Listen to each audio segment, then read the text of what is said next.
কেমন আছেন? আশা করি ভালো আছেন। Realme 6 অলরেডি কিন্তু লঞ্চ হয়ে গেছে। Realme 6 এবং Realme 6 Pro এই দুটি ফোন কিন্তু লঞ্চ হয়ে গেছে। সবথেকে অল্প দামের ভিতরে, সবথেকে বাজেট রেঞ্জ, সবথেকে অল্প দামের ভিতরে ভালো একটি ফোন আপনার এই Realme 6 এবং Realme 6 Pro যেটাই বলেন না কেন, কারণ এই ফোনে হেড হচ্ছে 90 GHz এর ডিসপ্লে। বন্ধুরা, সাইডে নয়েজ আসার জন্য আমি ক্ষমা প্রার্থী, কারণ আমি এমন জায়গায় আছি এখন বর্তমানে সেখানে সাইডে নয়েজ আসবে, এর জন্য সরি, ক্ষমা প্রার্থী। যাই হোক, 90 GHz এর সবথেকে অল্প দামের ভিতরে এই রেঞ্জে যে এই ডিসপ্লে পাওয়া যাচ্ছে, এটা কিন্তু একটা ভাববার বিষয়। রিয়েলমি তাদের ব্র্যান্ড প্রতিদিনই লঞ্চ করছে। কোন ব্র্যান্ড কবে লঞ্চ করছে তারা নিজে জানে না। জিলিপি দেখা যায় না যে প্রতিদিন জিলিপি ভাজতে দেখা গেল যে জিলিপি ভাজে সে কিন্তু জানে না যে কোন জিলিপিটা ছোট হলো বা কোন জিলিপিটা বড় হলো। বাট এইভাবে কিন্তু রিয়েলমি তাদের ফোন একের পর এক লঞ্চ করে যাচ্ছে, একের পর এক লঞ্চ করে যাচ্ছে। ওরা নিজেরাই জানে না যে তারা কোন ফোন লঞ্চ করলো। ওদের কাছে জিজ্ঞেস করলে যে ভাই কোন ফোন লঞ্চ করেছে, ওরা কিন্তু জানবে না।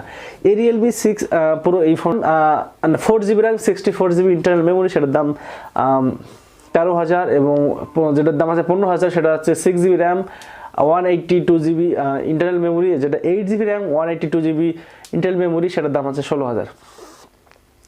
তো মোটামুটি কুল মিলিয়ে দেখা যাচ্ছে যে এই ফোনটি ডিসপ্লে ভালো এবং 4000 এমপিআর ব্যাটারি, 4700 এমপিআর মানে 4700 এমপিআর ব্যাটারি, 30 ওয়াটের ফাস্ট চার্জ, মানে 30 ওয়াটের ফাস্ট চার্জ আছে। এটা কিন্তু আপনাকে চার্জ দিতে মোটামুটি 1 ঘন্টা সময় লাগবে। দেখো, কোনো ব্র্যান্ডের প্রমোশন করার জন্য না, যেটা রিয়েলিটি সেটাই বলবো যে 1 ঘন্টা আপনাকে চার্জ দিতে লাগবে। কারণ আমার কাছে অপো ফোন রয়েছে যেটা এটাও 30 ওয়াটের ফাস্ট চার্জ, এটা কিন্তু 40 থেকে 45 মিনিট লাগে। এর থেকে 15 মিনিট বেশি রিয়েলমি 6i-তে লাগবে, কারণ এই ফোনে কিন্তু তাদের 6i-তে তারা 30 ওয়াটের ফাস্ট চার্জ ব্যবহার করছে, কিন্তু তবুও সেই ফোনটা কিন্তু আপনার কাছে মানে 1 ঘন্টা বেশি চার্জ লাগবে। তো এর সাথে রিয়েলমি আরও একটা ব্র্যান্ড লঞ্চ করেছে তারা, রিয়েলমি এই আলট্রা মানে ডিসপ্লেতে সবথেকে বেশি ফোকাস করেছে এবার, এবং সাইডের মানে মডেল কোনো কিছু চেঞ্জ করেনি, সাইডের যে ডিজাইন চেঞ্জ করেনি, ডিজাইনের সাথে কালার চেঞ্জ করেছে এবং সমস্ত কিছু ঠিক আছে। এখানে 64G প্রাইম লেন্স ক্যামেরা আছে এবং সেলফি তোলার জন্য 16 মানে 16 মেগাপিক্সেল এবং 64 মেগাপিক্সেল আছে গিয়ে মানে ব্যাক ক্যামেরা, এবং রিয়েল ক্যামেরাতে ছবি তোলার জন্য সেটা হচ্ছে গিয়ে 16 মেগাপিক্সেল, যেটাতে আপনি সেলফি ছবি তুলবেন। এটা সেলফির জন্য মোটামুটি ভালো, খুব বেশি ভালো না, তবে মোটামুটি ভালো আপনি বলবো।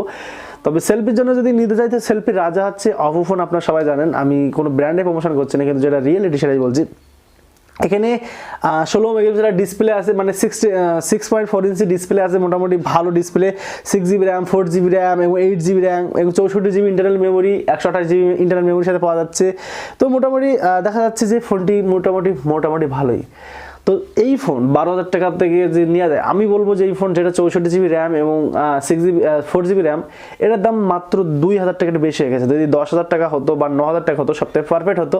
তবে এই ফোনটা 12,000 টাকার মধ্যে নিলে কোনো প্রবলেম নেই, চোখ বুঝে নিতে পারেন। আমি আপনাকে বলবো যে ফোনটা যদি আপনার মনে হয় যে নিতে পারেন, কারণ ব্যাটারি ফাংশন ভালো থাকবে, চার্জ ভালো থাকবে এবং কোয়ালিটি ভালো থাকবে, এবং অ্যান্ড্রয়েড 10 ভার্সন আছে এই ফোনে। আরও একটা স্পেসিফিক আছে, অ্যান্ড্রয়েড 10 আছে এবং কালারওয়েজ 7 পেতে পারেন কিছুদিন পরেই। যে অপো এবং রিয়েলমিরা কালারওয়েজ ব্যবহার করে, ওদের মানে এক একটা সিস্টেমে এক একটা ওএস থাকে।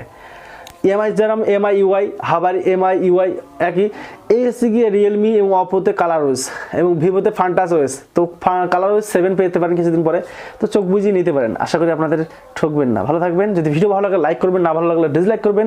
আর টেক কলেজের সাথে সবসময় থাকবেন। টেক কলেজ আপনাকে এইভাবে হেল্প করবে টেকনোলজি জগতে। ভালো থাকবেন।